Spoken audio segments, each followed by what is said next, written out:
Six Nations 2024, folks. Round number one, Ireland. Goodness gracious me. 38 points to 17. Away win in France. Big old bonus point.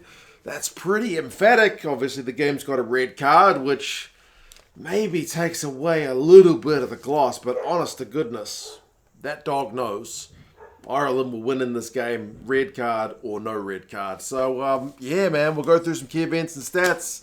You guys can let us know your thoughts, but a lot to like about this Irish performance. And those people who said France tend to start the tournament a little bit rusty, I think we're proven correct. Big pressure on old Jack Crowley for this one, you know, and filling the shoes of Johnny Sexton. Maybe started the game slightly nervous. He didn't have a lot of mistakes in this game. He did get kind of charged down early. He did have one little attacking kick dink through that was maybe not the right call.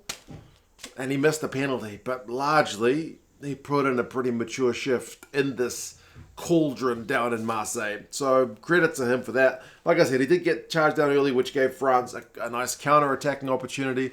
But they couldn't score from it. James Lowe got an intercept in return on a Thomas Ramos pass, which gave them a chance to attack. France went offside. Ireland opted for touch. Eventually they get a penalty. Fickou and Baille were offside, so easy shot for the Irish guys to take. So 3-0. Crowley gets himself on the board, which is a kind of nice settler, nice kind of easy kick, and good for Ireland to get some reward for spending a fair bit of time down in the French half early.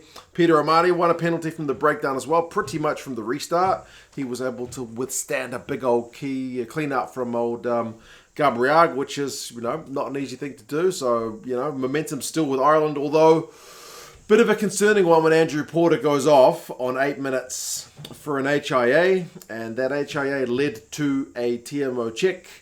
Willemse, who wasn't even initially named in the Six Nations squad, but ends up starting this game. He ends up getting a yellow carded for making contact with his head. They send it to the bunker. The bunker rules that there was a kind of last-minute drop. So it is just a yellow card for Willemse, but it's an extra man for the Irish guys, although at the cost of Porter for about the length of the yellow card, so you can kind of make of that what you will. But still, an extra man on the field.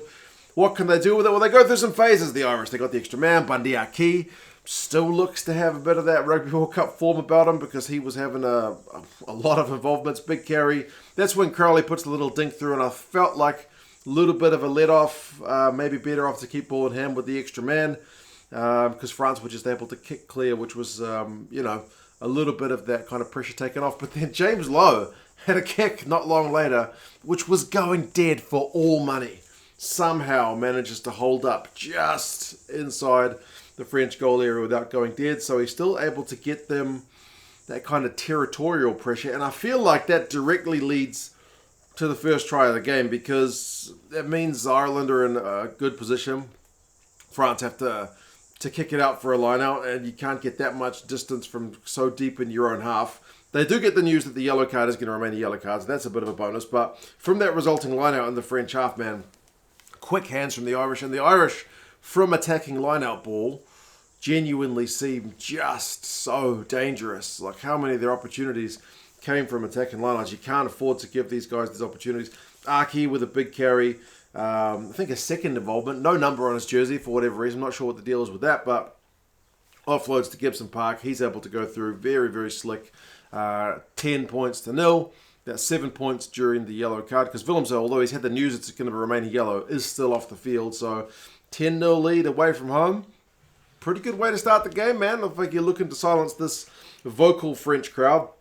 Porter does come back on, which is a bit of good news, and Willemse comes back on as well. So for Porter's case, he swaps places with Healy again. Byrne, who's involved in a bit of everything, especially on line-out defence, he was pretty incredible, but also managed to get a good charge down on Lucu.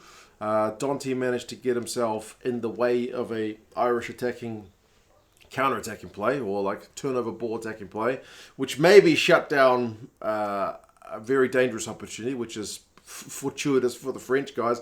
But from the resulting scrum, Ireland goes so bloody close again. Crowley with a big carry, he goes close. Ireland get held up. From the resulting dropout, France concede a penalty at the breakdown, and that's when you're thinking Crowley's going to slot this one. It's more or less in front. He does miss that one, which I do think is a bit of a let-off, and it makes it look worse when Ramos kicks like a 40-metre one a few minutes later to make it 3 points to 10. But other than that, I think Crowley's involvements were all very, very positive. Like, this guy can get better as well, which is really kind of exciting news if you're an Irish rugby fan. Ireland had another line-out in France's half on 28 minutes. Crowley with the good hands. 6 phases, 9 phases, and then he pops a ball through to Tyke Byrne, who just couldn't believe he was in as much space as he was. So Crowley gets a try assist for that one. 17-3, man. This has looked like France have been living off ball in their own half for so much of this first half. And then it gets worse for them because there's a TMO check for another high shot, and it's bloody Willemse again. It's bad. I mean, as soon as I saw it, I knew it's at least a yellow. And he's already had a yellow. So he's bunker called for a yellow, but he gets the red because it's the second yellow. And the bunker call comes back as a red anyway. So even if you don't get the first yellow card, it's still a red card. So, yeah, not the best involvements from Paul Willemse, sadly. And the crowd at that point is very, very quiet. Although, despite the fact that they went that man down, Ireland maybe let off the gas a little bit, conceded a couple of soft penalties. France got themselves into Ireland's 22. You'd feel like France really need to score, and just as they were getting that momentum, attacking line-out play, Tyke Byrne with the big mitt slaps it back. So it just shuts down that French play. You're thinking it'll go into halftime with this current scoreline, but France did get the one try before halftime. Of course, it's bloody Penaud. He seems to score more or less every game. Moevaka with a quick tap from another Irish conceded penalty through some phases, and then Lucu, Jalibert, and Penaud goes over. So 17 points to 10 at halftime is by no means dead and buried, but with a man down for the entire second half and having only had like 41% territory, having had half the clean breaks, 2 to 4, having had a line out which is misfiring a little bit, 7 from 9 to Ireland's 100% 9 from 9. Yeah, it's looking like a tough day at the office for the French. The one area where they have looked to be in the ascendancy is probably the scrum. Like, Ireland were guilty of conceding a few scrum penalties in that first half. That 40-metre penalty that Ramos got was directly from a scrum. Second half, Ramos turned to miss a relatively easy penalty chance, which in the scheme of things with this game, being a man down, like, you can't afford to let any points slip. So that was a pretty costly one. Is it going to change the nature of this game? Look at the scoreboard. No, but just for momentum-wise, it'd be nice for France to get that first points on the board early, but they miss it. And then 45 minutes, I write the note, is this game over when Calvin Nash goes over for a try? I mean, it's another bloody beautiful one from Ireland. 10 phases. McCarthy with a big carry. He gets man of the match. Huge involvements from him. Aki, Henshaw with a big carry, kind of half break, offload from the deck to Doris. Doris gets it to Nash. 24-10. 14-point deficit with a man down. Looking like a tough ask, but the French did kind of, go punch, counter-punch for as long as they could. On the back of a couple of penalties, France go into the corner. Line out this time, they take it. Byrne can't steal that one. Maul get advantage. Doris is kind of lying half on the ball, so Jonathan Danty gives him a real traditional spanking on the backside, which is not something you see every day. Then Gabrillagues looks like he's gone over. The TMO gets involved. The assistant tells the ref that he thinks he's seen a grounding, so they go with on-field try. The TMO has a long look at it and can only give the ref the call. Not enough evidence to overturn. Go with your on-field decision. So Gabrillagues is awarded the try. It did look like the ball brushed the line. So, pretty fair with that one. And then Peter Romani gets sent to the bin for collapsing the maul. So, is this France's chance? 14 on 14 for the next 10 minutes. It's back to a 24-17 deficit for them. So, by no means unobtainable to get themselves back in the lead. And their front row is getting stronger. Like, they get another penalty. I think it's the subs have come on by this point. They get another penalty against the Irish starters. But their line-out still struggles. Then there was a kind of a patch of like who can wrestle the momentum back. Like from that scrum penalty, France kick for touch, but they lose the line out, and then Gibson-Park kicks it on the full. So you're waiting for someone to take the game by the scruff of the neck, and it's Ireland. Ireland on 61 minutes, man. It's a heap of pressure. They're chasing that 4-try bonus point. They don't want to kick for points because they want that bonus point. They get a 5-metre line out chance, and Sheehan is able to burst over from a maul. bonus point try, game, set, match, pretty much.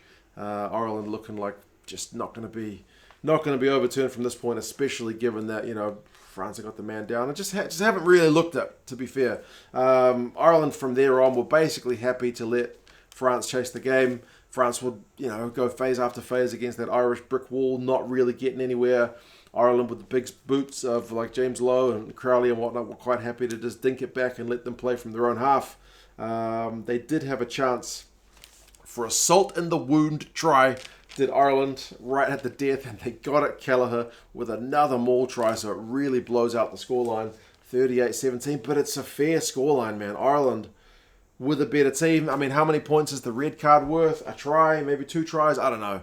But, like I said, Ireland, they weren't losing this game.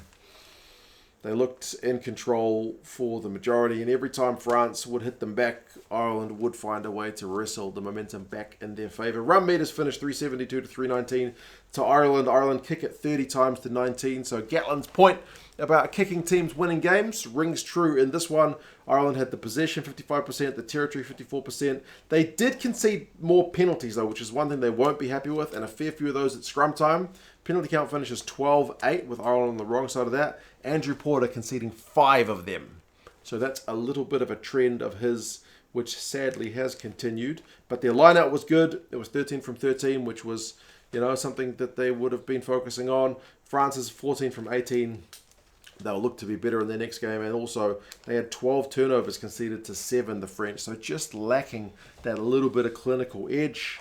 Individuals, Jalibert had 66 metres and beat 5 defenders. He genuinely looks dangerous. Ollivon had 15 from 16 tackles. Alldritt was their top carrier with 15 carries, but only managed 34 metres, which meant he's kept relatively quiet. You know, you're looking at McCarthy. He had 9 carries and made 32 metres, so just more effective ball carrying. Nash had 76 metres. Sheehan had 11 from 13 tackles. Byrne with the line-out disruptions. All-round, very, very good performance from this Irish side. France are away to Scotland next, which suddenly looks like a very tasty game, but we need to see how the Scots go in their game against Wales. Done a preview for that game if you want to check it out up there. And Ireland will face Italy. Italy in Dublin. Jeez, the Italians must be thinking, bloody hell. Damage minimization maybe, but they've got a big game against England next themselves. Preview for that one up there. You guys let us know your thoughts on the game, and I'll talk to you guys again soon. See you later.